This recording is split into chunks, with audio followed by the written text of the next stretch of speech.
सनातन धर्मावलंबियों, हमारे सनातन परंपरा में एक मुख्य पर्व है वर्ष का प्रारंभ होना। नया संवत भी कहते हैं इसको। कुछ समय से एक परंपरा सी बढ़ी कि हमने नए ईस्वी सन को ही जनवरी को हमने नया वर्ष मानना प्रारंभ कर दिया था। लेकिन हमारी जो वैदिक पद्धति, पौराणिक पद्धति है, वो पद्धति हमारी है चैत्र शुक्ल प्रतिपदा से प्रारंभ होता है नया संवत। इस दिन यदि हम पर्यावरण की दृष्टि से, प्रकृति की दृष्टि से या अन्य वातावरण में भी देखें तो हमें सामने दिखाई भी देता है।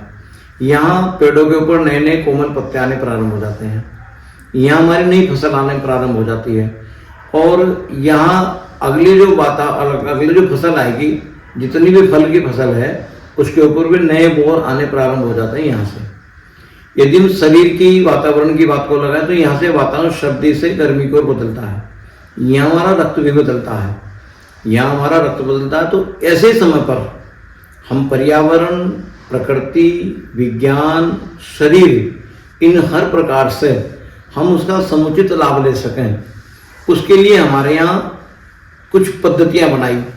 हम यहाँ से एक नया व्रत के द्वारा, उपवास के द्वारा, और जैसे हमारे यहाँ नीचे मंत्रिमंडल होता है, इसी प्रकार एक देवताओं का शासन प्रशासन होता है, उसमें भी यहाँ से नया मंत्रिमंडल का गठन होता है, जिसको कहते हैं सौर मंत्रिमंडल।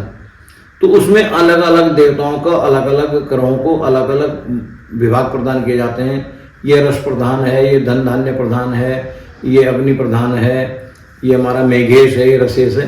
तो उसी प्रकार से वो हमारे लिए शुभ फल प्रदान करें। जिनके जीवन में वो शुभ फल देने वाले तो और शुभ फल प्रदान करें, जिनके जीवन में किसी कारण से वो अशुभ फल देने आए तो यहाँ से हम उनकी आराधना करते हैं। शक्ति और शक्तिमान दोनों की आराधना करते हैं, जिससे पूरे वर्ष भर हमारे शरीर आरोग्यता बना रहे, शरीर में आरोग्यता बनी रहे, निरोगता बनी रहे, हमारे जीवन में लक्ष्मी, धन, संपत्ति, हमारी बुद्धि ये उत्थान की ओर प्रगति करे।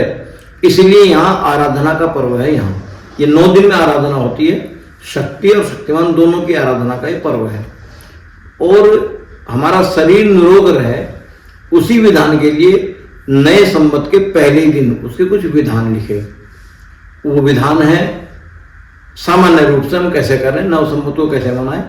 हम अपने दरवाजे पर झंडा लगाएं, अपने दरवाजों के दोनों ओर स्वस्तिक चिन्ह बनाएं चैत्र शुक्ल प्रतिपदा के दिन, और आम के पत्ते तोड़कर लाएं, आम्र पल्लवों से 15 बार लगाएं अपने घर में।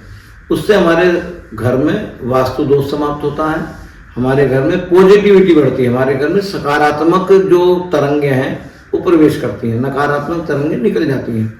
और उस दिन हो सके घर में हम कलश स्थापन करें, और कलश स्थापन शरीर निरोग बना रहे, इसके लिए बहुत बढ़िया आयुर्वेद का भी विधान है, हमारे सनातन वैदिक पद्धति भी है। हम उस दिन नीम के ऊपर कोमल पत्ते आ जाते हैं, नीम के कोमल पत्तों को लाएं, यदि फूल मिल जाए तो उनको भी लाएं, उसमें काली मिर्च, सिंधा नमक, जीरा, इसको डाल करके हम अपने शरीर की निरोगता के लिए, क्योंकि यहाँ से नया रक्त संचार प्रारंभ होता है, नया रक्त का निर्माण प्रारंभ होता है, उस समय नीम के पत्तों का यदि सेवन करते हैं तो हमारा रक्त जो है पूरे वर्ष भर शुद्ध रहता है और हमारी निरोगता बनी रहती है। इस प्रकार से हम अपने घर में कलश स्थापन करें, अपने देवताओं को जिसमें भी हमारी आस्था है, श्रद्धा है, उसके प्रति हम श्रद्धापूर्वक उसकी आराधना करें। शिव, शक्ति और शक्तिमान दोनों की आराधना का पर्व है नया संवत। यहाँ से 9 दुर्गा का व्रत भी प्रारंभ हो जाता है, पर्व प्रारंभ हो जाता है। उसमें भी शक्ति और शक्तिमान दोनों की ही आराधना हम करें, जिससे हमारा जीवन मंगल में हो सके, आनंद में हो सके, सुख में हो सके। देवहितम यदायु, हमारी आयु, हम इस भौतिक जीवन के सुखों को भोगते हुए हम परमार्थ पथ की ओर हम अग्रसर हों, यही नए संवत का शुभ संदेश है।